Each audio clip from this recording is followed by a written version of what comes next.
പാനൂർ കുന്നുമ്മൽ ശ്രീ മഹാവിഷ്ണു വേട്ടയ്ക്കൊരുമകൻ ക്ഷേത്രത്തിലെ ധ്വജപ്രതിഷ്ഠയ്ക്കുള്ള ധ്വജമരം കർമ്മങ്ങൾ പൂർത്തിയാക്കി ചന്ദ്രവയലിൽ നിന്നും മുറിച്ച് പാനൂരിലേക്ക് കൊണ്ടുപോയി. ഈ വാർത്ത നിങ്ങൾക്കായി അവതരിപ്പിക്കുന്നത് ampere institute of engineering and private ITI, new bus stand, Payyanur.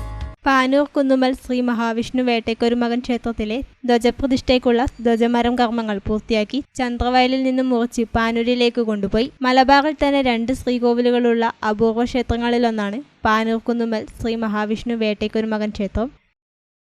പക്ഷേ ഇതേപോലെ 2 ശ്രീകോവിലുകൾ, മഹാവിഷ്ണുവിൻ്റെയും വേട്ടയ്ക്കൊരുമകൻ്റെയും തുല്യ പ്രാധാന്യമുള്ള 2 ശ്രീകോവിലുകൾ ഉള്ള അപൂർവം ക്ഷേത്രങ്ങളിലൊന്നാണ് പാനൂർ ശ്രീ കുന്നുമ്മൽ മഹാവിഷ്ണു വേട്ടയ്ക്കൊരുമകൻ ക്ഷേത്രം. നമ്മൾ കഴിഞ്ഞ വർഷം നടന്ന തന്ത്രിയുടെ നിർദ്ദേശപ്രകാരം ക്ഷേത്രത്തിൽ കൊടിമരം സ്ഥാപിക്കണം എന്ന് നിർദ്ദേശം കിട്ടിയതിൻ്റെ അടിസ്ഥാനത്തിൽ ആവശ്യമായ ആലോചനയ്ക്ക് ശേഷമാണ് നമ്മളിങ്ങനെ കൊടിമരം അന്വേഷിച്ചുകൊണ്ട് കണ്ണൂർ ജില്ലയുടെ പല ഭാഗത്തും പോയിട്ടുള്ളത്.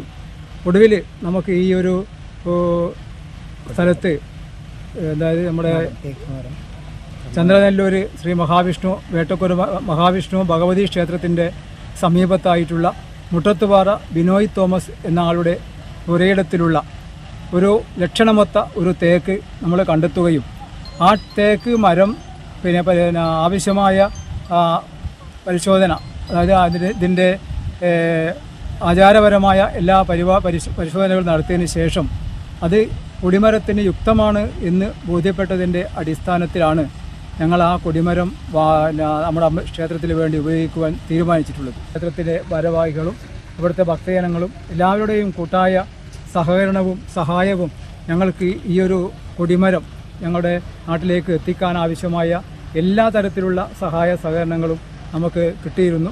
ക്ഷേത്രം ഭാരവാഹികൾ, പാടിയൊടിച്ചാൽ ശ്രീ അയ്യപ്പ ക്ഷേത്രം ഭാരവാഹികൾ, ചന്ദ്രനെല്ലൂർ ശ്രീ ഭഗവതി ക്ഷേത്രം ഭാരവാഹികൾ, നാട്ടുകാർ എന്നിവർ ചടങ്ങുകളിൽ പങ്കെടുത്തു. കൊടിമര ഘോഷയാത്രയ്ക്ക് വിവിധ സ്ഥലങ്ങളിൽ സ്വീകരണം നൽകി.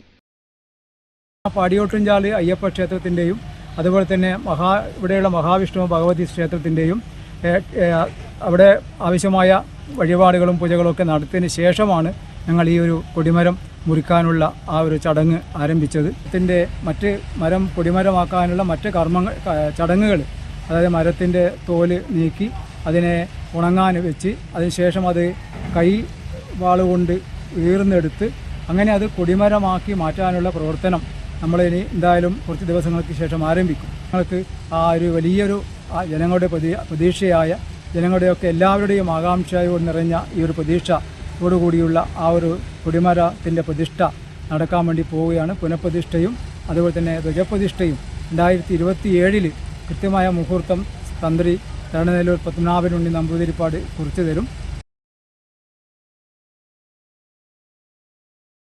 മിക്ക സ്റ്റുഡൻസും നല്ല ജോബ് ഓറിയന്റഡ് കോഴ്സിനെ പറ്റി ചോദിക്കാറുണ്ട്. I always suggest ampere because it's my experience. ഇതുപോലുള്ള ബഹുനില കെട്ടിടങ്ങൾ കെട്ടിപ്പൊക്കാൻ എന്നെ പ്രാപ്തിയാക്കിയത് ആംപിയർ ITI. ആംപിയറിലെ മികച്ച പ്രാക്ടിക്കൽ സൗകര്യത്തോടുള്ള പഠനം എനിക്ക് എന്റെ ഡ്രീം ജോബ് നേടിത്തന്നു. ഈ ഫേമിന്റെ ഇലക്ട്രോണിക് ഡിപ്പാർട്ട്മെന്റ് ഹെഡാണ് ഞാൻ. അതിനെന്നെ പ്രാപ്തമാക്കിയത് ആംപിയർ ആണ്. സമൂഹത്തിൽ മാന്യതയുള്ളൊരു തൊഴിൽ അതെല്ലാവരും ആഗ്രഹിക്കുന്നതാണ്. ഇന്ന് ഞാനൊരു ഇലക്ട്രിക്കൽ എഞ്ചിനീയറാണ്. അതിനെന്നെ പ്രാപ്തനാക്കിയത് ആംപിയർ ITI ആണ്.